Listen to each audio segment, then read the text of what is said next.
Bata pa lang ako, namulat na ako sa kahirapan.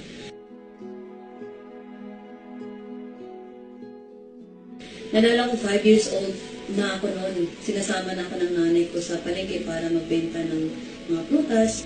Actually, ginawa ko yun hanggang tungtong ng college. Sobrang thankful naman ako dahil nga kahit pa paano, natapos ko naman po pag-aaral ko dahil po doon. Nung nagtatrabaho na ako, nakaka-discourage kasi nga, yung ina-expect ko na makapagbigay ako ng sapat na halaga kinananay, hindi ko nagawa yun. Kasi sobrang late ang sinasahod ko that time. Nag-decide ako nang umuwi sa amin at mag-apply na lang ako papuntang abroad, sabi ko. Kaya nag-apply ako papuntang Hong Kong. Nung nasa abroad na ako, excited kasi makakatulong talaga ako sa family ko. Makapagbigay na ako ng sapat na halaga sa nanay tatay ko. And then pangalawa yung sobrang malungkot kasi malayo ako sa family. Nung nasa Hong Kong na ako, hindi ko na-expect na makahanap ako ng masungit na amo. Okay lang sa akin ang trabaho kahit mahirap siya. Pero yung paano ko tratuhin ng amo ko, hindi ko talaga kaya yun.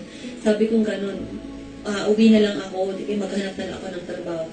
Because that time din talagang I was praying to God na, Lord, sabi kong ganun, ganito ba talaga yung buhay na binigay mo para sa akin? Kailangan kong maghirap ng ganito.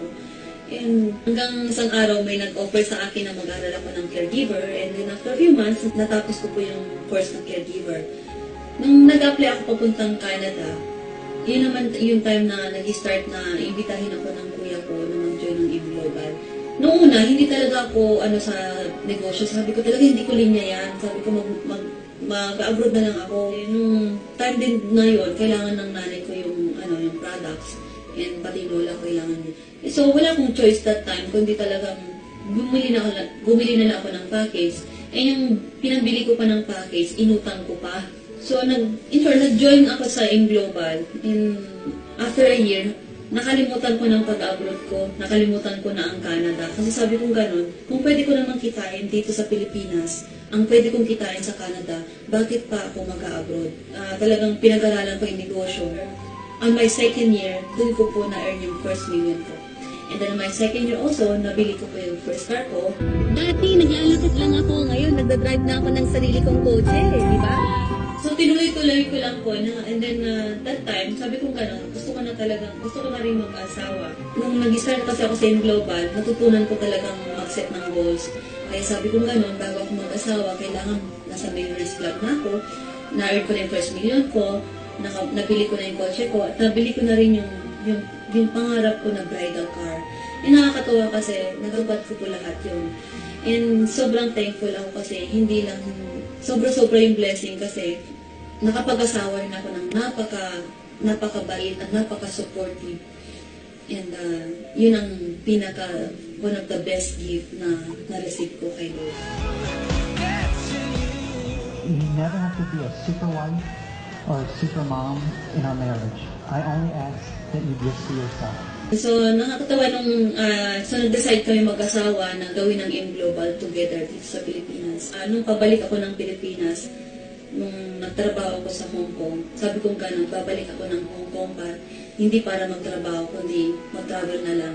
At yun po, nakakatawa kasi dito po sa IB Global, nakamit ko po yun. Ilang beses na po, pabalik-balik po sa Hong Kong. Hindi lang po sa Hong Kong, kundi travel na rin po kami sa Singapore, sa Malaysia, sa Indonesia.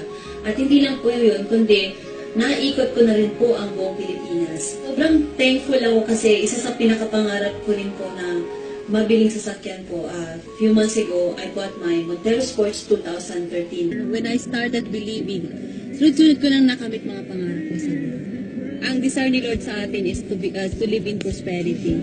That's why I'm living in prosperity. Pero syempre, bago mo matamasa yung mga kailangan matamasa sa buhay, kailangan pinagtatrabawan lahat yan. When you want God to move in your life, you need to move in faith.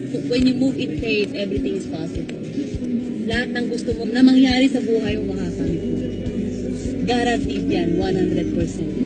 At hindi lang po yun, nakabili po ako ng bahay ko sa Camellia, Amatico. Isa sa pinakagustong-gusto ko po rito yung buong family po kami na ginagawa po itong negosyo ito. Nakakatuwa kasi 5 po kami magkakapatid na may kanya-kanya na rin pong sasakyan. Napatunayan ko na hindi lang po pala pag-abroad ang kasagutan para makamit natin ang mga pangarap natin sa buhay. kundi meron din po palang mga oportunidad sa Pilipinas na kagaya ng Global na pwede nating makamit ang mga pangarap natin sa buhay kasama ang pamilya natin.